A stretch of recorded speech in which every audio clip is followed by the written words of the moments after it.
Sambar recipe ఫాస్ట్గా అయిపోవాలంటే గిన్నెలో తాలింపు పెట్టేసుకొని జీలకర్ర ఆవాలు సాయమినపప్పు చాలు, పచ్చిపప్పు వేయకూడదు, వేసేసుకొని ఒక గ్లాస్ వాటర్ పోసుకొని ముందుగా నానబెట్టుకున్న చింతపండుని రసం తీసి అందులో పోసేసుకోవాలి.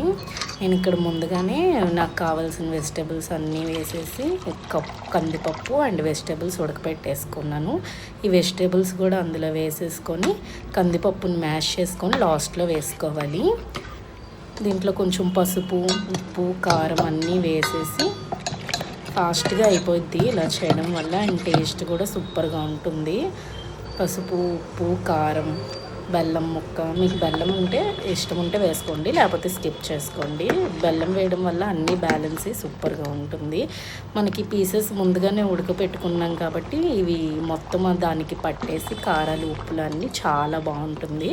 కొత్తిమీర, కరివేపాకు కడిగి వేసేసుకొని సాంబార్ పౌడర్ లాస్ట్లో దించే ముందు యాడ్ చేసేసుకోండి.